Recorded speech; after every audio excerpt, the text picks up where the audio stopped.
07:10 hours, June 22nd, 1942, Western Desert, Libya, just east of Tobruk. The sun wasn't fully up yet, but the desert was already alive with glare, thin ribbons of heat trembling above the sand, distorting everything like a wavering mirage. A soft wind carried dust across the Panzerarmee Afrika forward command post, brushing against tent canvas, rattling empty fuel drums, and turning every breath into a dry scratch at the back of the throat. Two dispatch riders rolled in first, dust masks on, goggles streaked, engines sputtering like old lungs. Behind them, a single Opel Blitz truck approached, bouncing over the hard pan, carrying a locked steel case strapped to the bed. Its shadow stretched thin across the sand. Inside the command tent, Field Marshal Erwin Rommel stood over a rough wooden table, scattered with maps, aerial photographs, and grease-stained sketches of positions. There were no decorations here, no luxury, just a cot, a folding chair, and a field radio that never seemed to stop hissing. The desert had stripped everything down to essentials, including the men. He didn't look like the legend from Berlin posters. His eyes were red-rimmed, his face more carved than chiseled. A day's stubble scratched across his jaw. Heat had bleached the brim of his field cap to a tired gray. He sipped cold tea from a dented enamel mug. Outside, a group of Afrika Korps mechanics worked silently around a Panzer III, hands moving with the resigned rhythm of men who know exactly how much work is left and how little fuel they'll get to test the engine afterward. One muttered, "We'll get maybe 10 kilometers with this." Another responded with a dry laugh. 10? Luxury. No one corrected him. The Opel Blitz rolled to a stop. Dust swirled, boots crunched. An officer stepped out, saluted, and placed the steel case on the table. "Morning fuel reports, Herr Field Marshal." Rommel nodded, but his jaw tightened. Reports like these were never routine anymore. They had become something else, something close to dread. He flipped the latches. Inside, under a thin layer of sand that seemed to find its way into everything, lay several typed sheets clipped together. German columns mixed with Italian ones. Raggruppamento Caristi, Trieste Division, Ariete Armored Division, each reduced to cold numbers. Fuel delivered, fuel missing, fuel requested, fuel impossible. He already knew it would be bad, but he didn't know how bad. A sand-laced gust rattled the lantern above his head as he began reading. Colonna Becker, 42% losses en route from Benghazi. Reason: air interdiction, mechanical breakdowns, fuel shortages. He turned the page. Tankwagen Gruppe Süd. Only 28 vehicles arrived out of 117. Most abandoned, empty, 40 kilometers west of Gazala. He exhaled slowly, hardly a sound. More a collapse of breath than a release. For months, his bold maneuvers had sliced through British lines like a blade. Tanks, trucks, armored, cars, reconnaissance units. They all surged forward with a confidence that felt unstoppable. Even the desert itself seemed to bow to the energy of the offensive. Now, he could almost hear that energy draining away, like fuel evaporating in the heat. At the far edge of the camp, a column of captured British prisoners shuffled past under guard. One of them, a young lieutenant with torn sleeves, paused for a moment and looked toward the German tanks. His look wasn't fear. It was something closer to pity. Rommel noticed. He didn't like what it implied. Inside the tent, A radio operator touched his headphones and called out, "Herr Feldmarschall, another message from Benghazi Depot." The man's voice was tired, almost embarrassed. Rommel gestured sharply. "Read it." The operator swallowed. "Supply convoy delayed again. Fuel stockpiles at emergency minimum.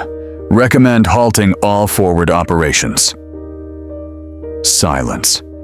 Even the radio hiss seemed to hesitate. Rommel closed the report folder. His fingertips lingered on the paper a second too long, as though holding it down might keep the truth from blowing away. He stepped out into the bright desert light. Heat slapped him immediately. Sweat gathered under his collar. In the distance, the crews of a Panzer IV had gathered around the engine bay. The commander wiped his brow, checked the gauges again, and quietly shook his head. One of the junior officers approached Rommel, stiff but visibly anxious. "Herr Feldmarschall, shall we proceed with the push toward Mersa Matruh? The men are ready." Rommel studied the horizon. It shimmered with promise and danger. The desert always offered both. But this morning, it felt different. The air carried a weight, an invisible pressure, like the moment before a dam gives way. He finally answered. "Readiness means nothing without fuel." The officer shifted uncomfortably. "Yes, Herr Feldmarschall." Another gust of wind blew across the camp. It carried the smell of diesel, faint, almost ghost-like. Not enough to power anything, just enough to remind everyone of what they were losing. Rommel glanced back at the steel case on the table, the numbers inside it whispering that the desert war wasn't being decided by tanks, guns, or bravery. It was being decided by something far quieter. One empty tank at a time. But he hadn't yet told the officers what else was buried in those reports. Something even more alarming than shortages. Something that would force him to confront a truth he had tried to avoid for months. Something waiting on the final page. A page he had not let anyone else read. Not yet. The desert had fully awakened now. Brutal, bright, and without mercy. Heat shimmered off the half-tracks, distorting their outlines. Canvas straps smoldered to the touch. Even the sand smelled hot, like burned metal. Rommel walked toward a cluster of reconnaissance vehicles parked under a ragged camouflage net. Each step kicked up a faint puff of dust. The officers followed in silence, their boots crunching over gravel and spent shell casings half buried in the ground. A lone mechanic sat on an overturned ammo crate, wiping his hands on a ruined cloth. He wasn't singing, joking, or even complaining. He just stared at the empty jerry cans piled beside him, 12 of them, maybe more, like a row of defeated soldiers. Rommel paused. "How many are filled?" The mechanic stood rigidly. "None, Herr Feldmarschall." In the distance, a Panzer III clattered to life for a moment, coughing, choking, then dying again. The engine noise faded into a fragile quiet that settled over the entire camp. Rommel didn't speak. He didn't need to, because the officers had all seen the same numbers in recent weeks. The desert was swallowing trucks faster than Berlin could replace them. British bombers stalked the coastal road like hawks. Italian freighters sank under the Mediterranean, one after another. And the fuel that did make it across the sea was barely enough to keep the front line breathing. But the page Rommel hadn't shown them, the one still folded in his breast pocket, was worse. Much worse. He reached a Kubelwagen parked beside a battered radio truck. The vehicle was dusty, dented, missing a headlight, but still running, barely. An adjutant handed Rommel a pair of goggles wrapped in leather. "Herr Feldmarschall, the Italian liaison asks for updated fuel allocation numbers. They insist their armor cannot move without..." Rommel cut him off with a raised hand. "No one moves without fuel. Not them. Not us." The officers exchanged uneasy glances. When Rommel climbed into the passenger seat of the Kübelwagen, he rested his hands on his knees. They were dusty, steady, but tension radiated through his shoulders. You could almost feel the weight settling on him, a pressure that wasn't just military, but personal. He opened his pocket, pulled out the folded page, and stared at it again. Projected fuel arrival for next 7 days, 26% of minimum requirement. Projected losses on supply route, 40-55%. Projected mobility, Panzer units, 1 to 2 operational days. Italian armor, immobile. Artillery transport, immobile. Withdrawal capability, critically insufficient. He tapped a finger against the last line. It was printed in small letters, almost timid, as if the typist hadn't wanted to see the words, even while writing them. Note: in event of rapid Allied advance, Panzerarmee Afrika cannot execute an organized retreat. The officer beside him noticed his expression. "Something wrong, Herr Field Marshal." Rommel didn't look up. "Everything depends on fuel. Without it, the army is a statue waiting to be shattered." A sudden gust of wind blew a curtain of dust across the camp. Men shielded their eyes. Canvas flapped violently.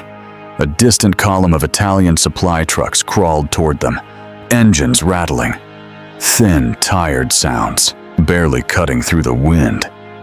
Rommel tucked the note back into his pocket and motioned for the driver to start the engine. The Kübelwagen lurched forward. They didn't go far. Just beyond the perimeter, past the last barbed wire stakes, and toward a shallow ridge overlooking the desert. From up there, you could see down to everything.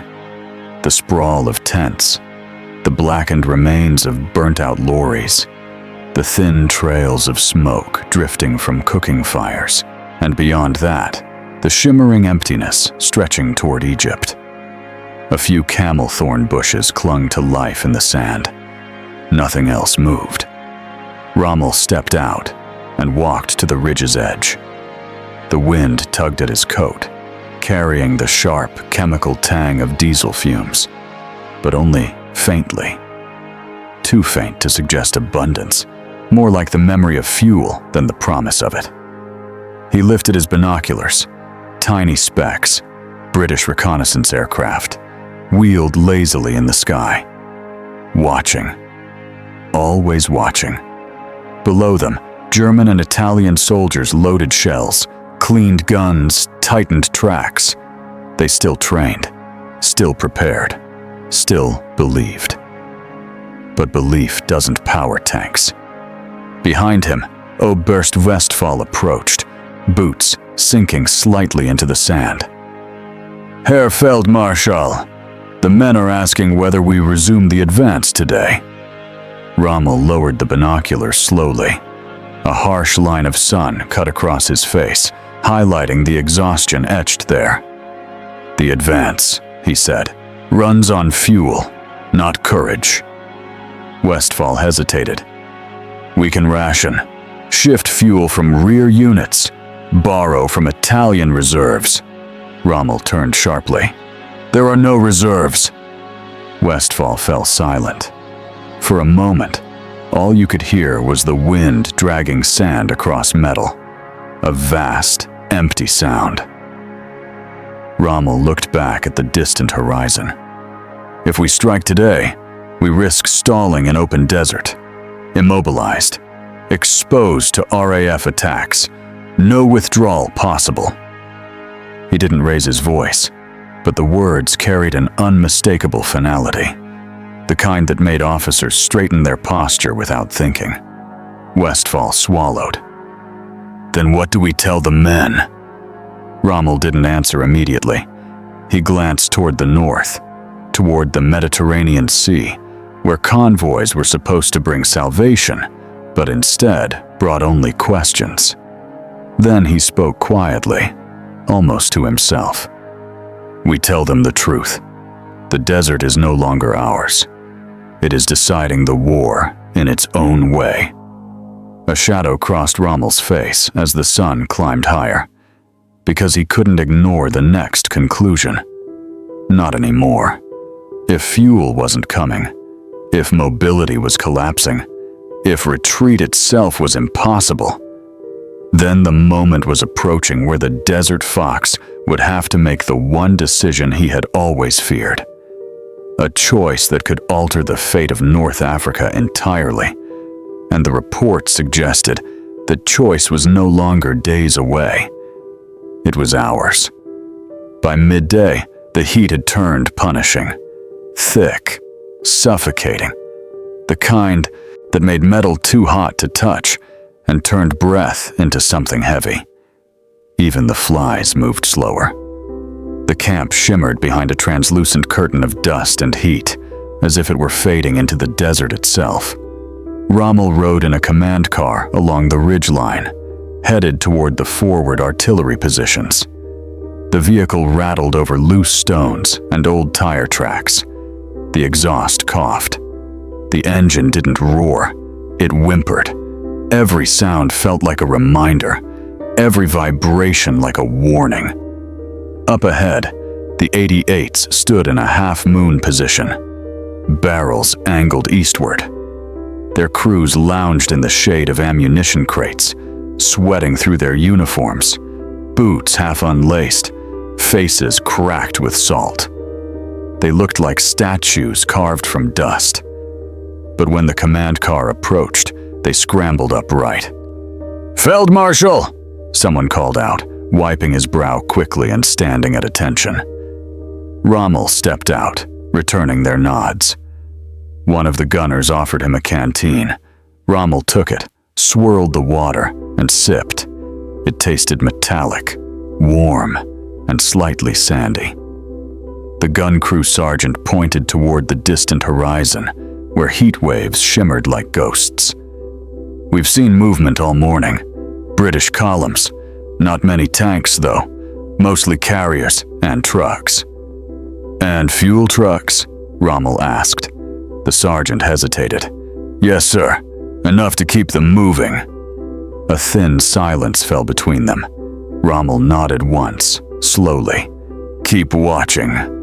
He walked on, stepping carefully between shell crates and coiled radio cable.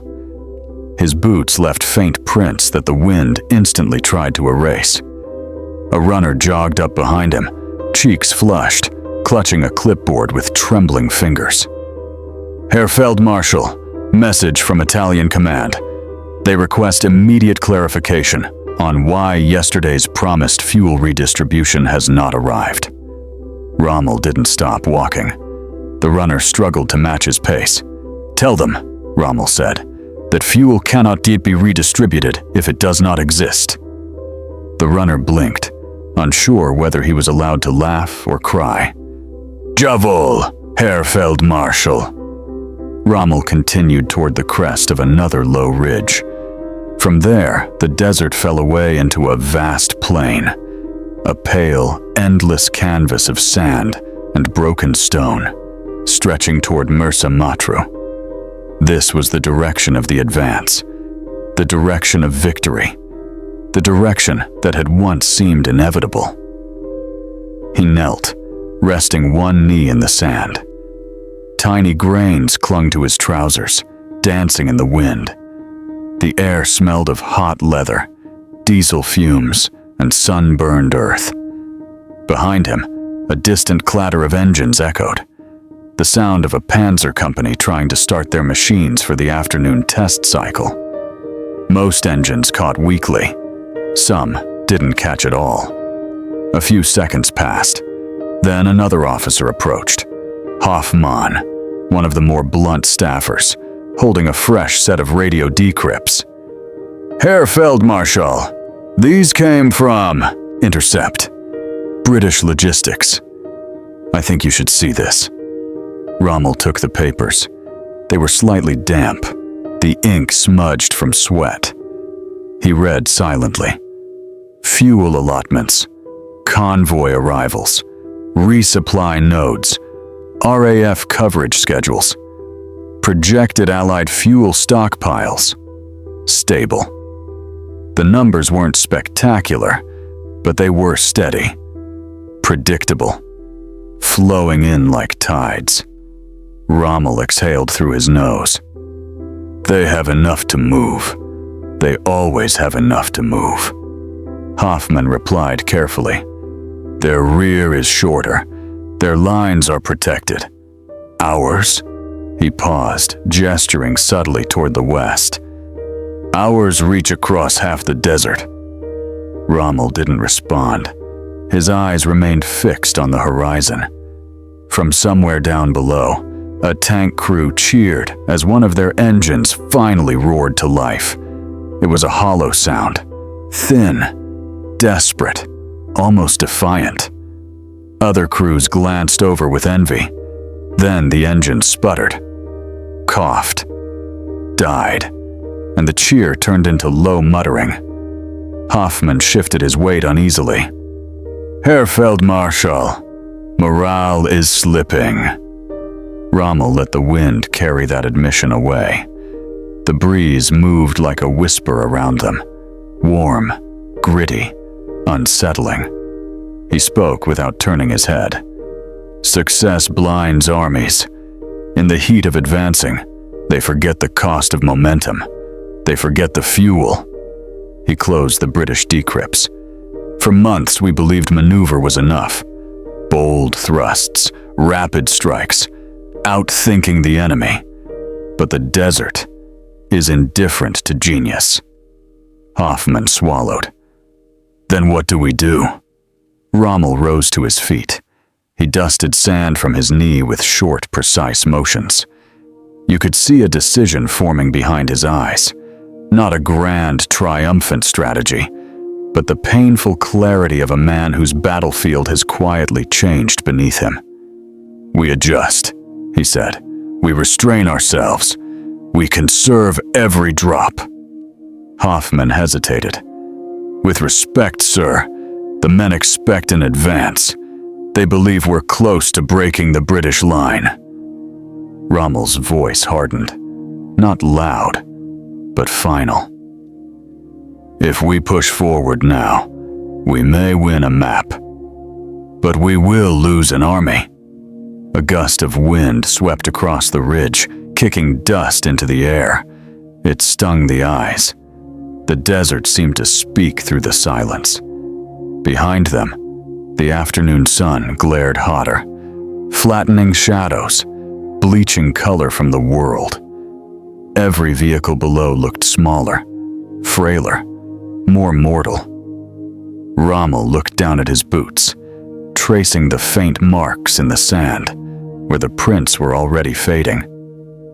How long can Panzerarmee Afrika maneuver? Hoffman asked quietly. Rommel didn't answer. Not at first.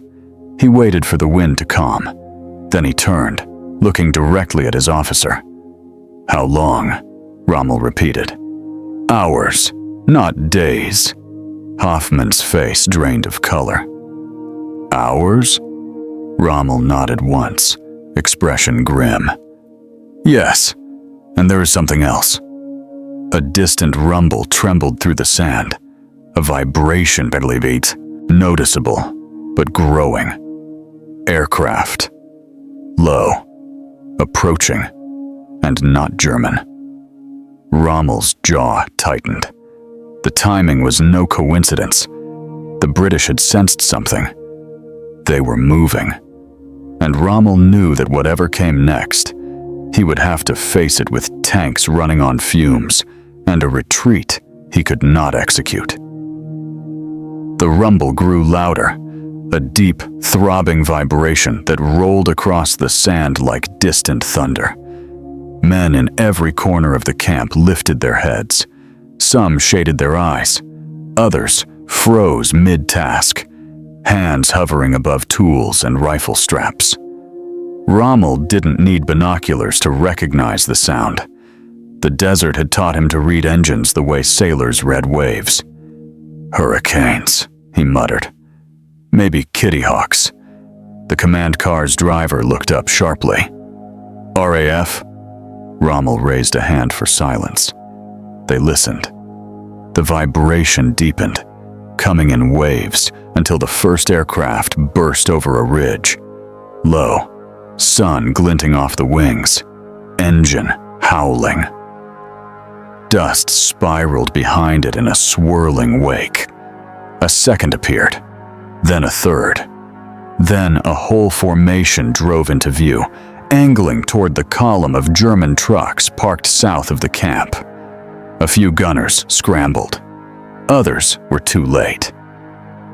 The first pass was fast, shadows streaking over the sand, machine guns ripping open the quiet. Bullets stitched the ground. A truck erupted in flames. Men dived for cover, rolling into foxholes, shielding their heads from the sudden rain of metal and sand. Rommel didn't flinch. He watched with a grim stillness, jaw locked tight. The attack wasn't meant to destroy the camp. It was meant to test its strength, probe its reaction, and it was working. Westphal sprinted toward him, helmet slung around his neck, dust rising behind each step. "Herr Field Marshal, should we scramble the 88s? Give the order." Rommel studied the sky, then shook his head. "No, they're too fast, too low. We'd waste shells." He scanned the horizon again. The formation was firepower, yes, but also message.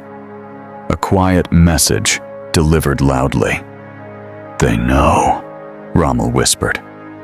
Westphal swallowed. "Know what?"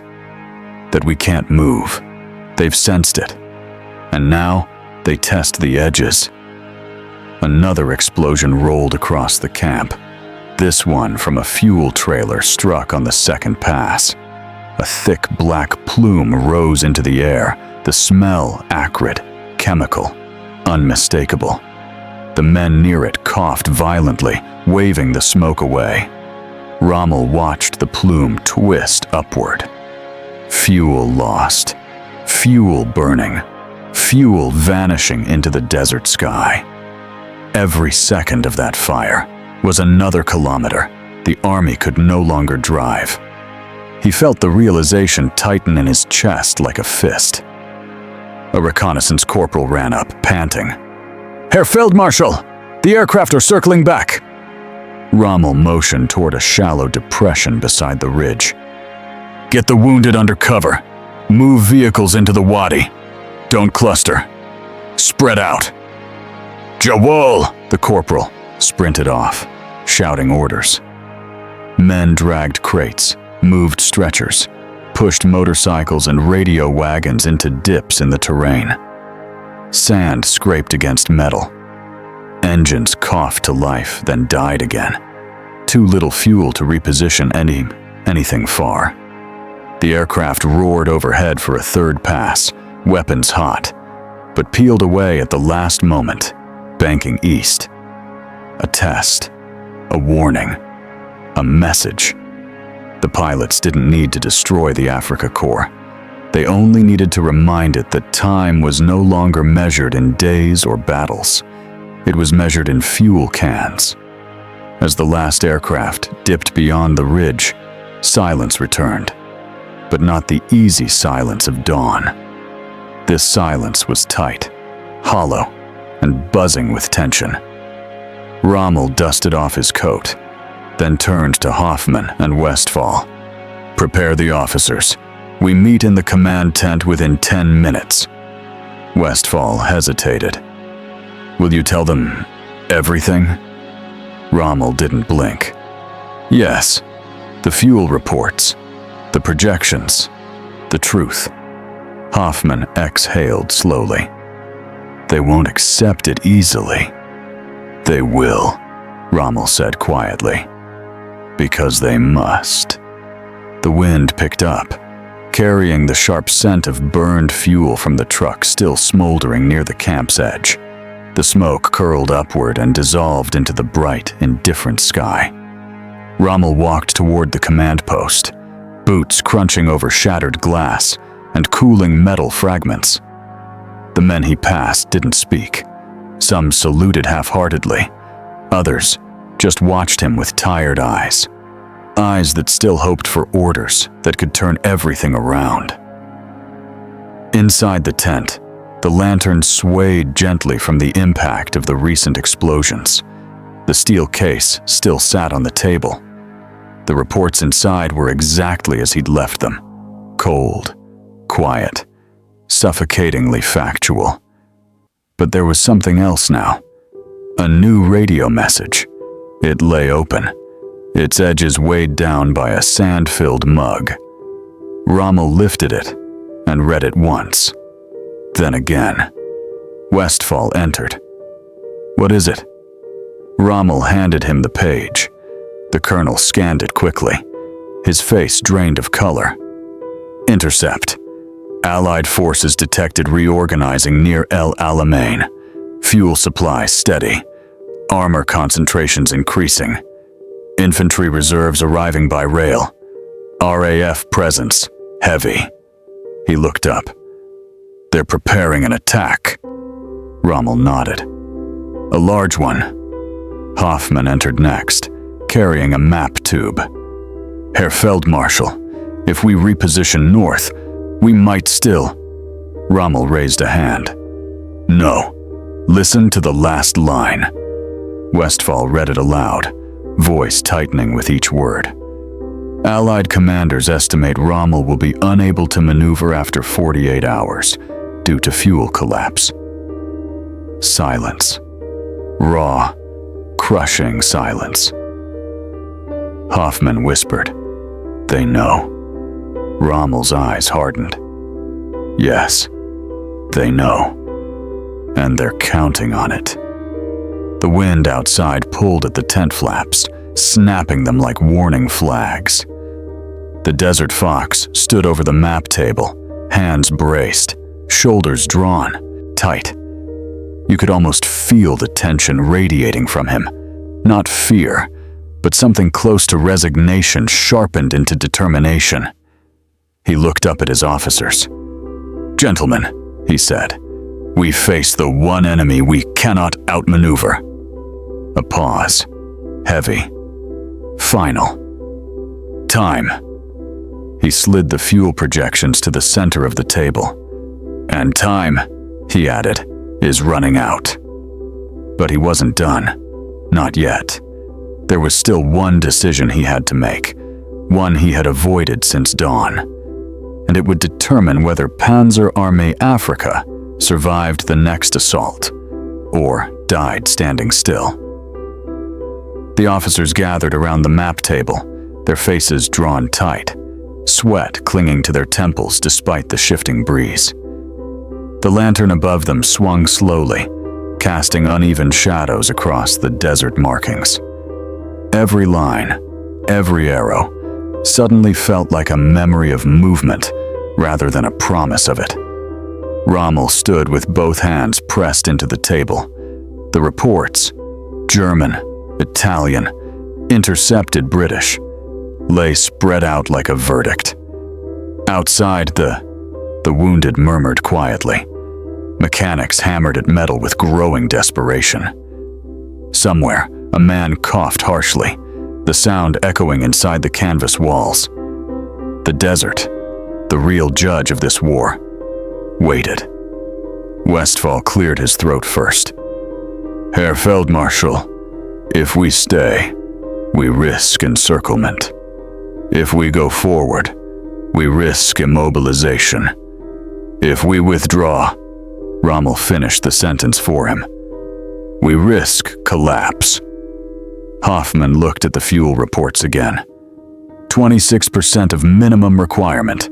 Even if every truck reached us, we wouldn't have enough to redeploy the armor. "Even if every truck reached us," Rommel said quietly, "we wouldn't have enough to leave." The last sentence hung in the air. No one spoke. Rommel walked to the tent flap and pulled it open. Bright, punishing sunlight flooded in. He didn't shield his eyes. He stepped out, motioning for the officers to follow. They walked up the ridge in a slow, tense line. The sun was setting now, low and orange, cutting long shadows across the sand. A breeze lifted dust into soft spirals that danced briefly, then vanished. From the ridge, the camp appeared smaller, clusters of vehicles, tents, and men scattered among dunes. A few trucks were still smoldering from the RAF strike. Mechanics had dragged a burnt-out Panzer hull into a shallow depression, its metal warped like melted wax. Stacked beside it were empty jerry cans, dozens of them, each stamped with the Afrika Korps symbol. They looked like tombstones. The wind shifted, carrying the faint sound of Italian troops, singing somewhere near the southern perimeter, a broken, weary tune that cracked under the weight of the day. Rommel took it all in, the camp, the smoke, the horizon, and spoke without turning around. When I arrived in Africa, he said, we moved as if the desert were an ally. We danced across it, outsmarted it. That was illusion, a mirage. Westphal stepped closer. Herr Field Marshal, Rommel cut him off gently. No, listen. A long silence followed, broken only by the rattle of a distant engine coughing back to life before dying again. In the desert, Rommel continued, victory isn't decided by who has the most courage or the most daring. It's decided by who has the most fuel. We always knew this, but we wanted to believe otherwise. Hoffman spoke carefully. The men still believe we can hold the line. Rommel nodded. Yes, and belief is powerful, but it does not move tanks. A faint tremor rolled through the sand. Artillery? No, another engine test. Rommel looked toward the east, where dusk was settling over the distant Egyptian frontier. The British lines at El Alamein sat somewhere out there, organized, supplied, ready. They will come soon, he said. Not probing strikes, not raids, a full offensive. And we, Westphal hesitated. We cannot maneuver. Rommel's voice softened to something human, almost weary. No, we cannot. The officers looked at the horizon with him. For a moment, none were commanders. They were just men standing in a fading world of dust and heat, watching a war turn against them, grain by grain. Finally, Rommel spoke the words he had carried since dawn. We must shorten the line. Hoffman stiffened. Withdraw? Yes, Rommel said. A fighting withdrawal. Slow, staggered. Every kilometer east must be paid for, but paid on our terms, not the enemy's. Westphal exhaled in relief and dread at the same time. And the men? They will not understand at first. They will think we are giving up. Rommel's expression tightened. But this is not surrender. This is survival. If we stay here, immobilized, we die in the sand. All of us. He turned, facing his officers fully. His voice was low, but every syllable carried iron. We cannot win Egypt with empty fuel tanks. A pause. We cannot win Africa without an army. Another pause. And we are about to lose both, unless we move now. The wind rose, lifting sand around their boots like a shifting tide. Rommel looked at the smoldering trucks, the exhausted men, the dying engines. This war in the desert, he said, his voice nearly a whisper. It is ending one empty tank at a time. No one argued. No one could. As the last light bled across the dunes, Rommel straightened his cap, turned back toward the camp, and issued the order that would change the fate of Panzerarmee Afrika. "We begin withdrawal at dawn." The officers saluted. The wind howled softly, and in the shadows of the ridge, the desert, silent, ancient, indifferent, accepted the decision.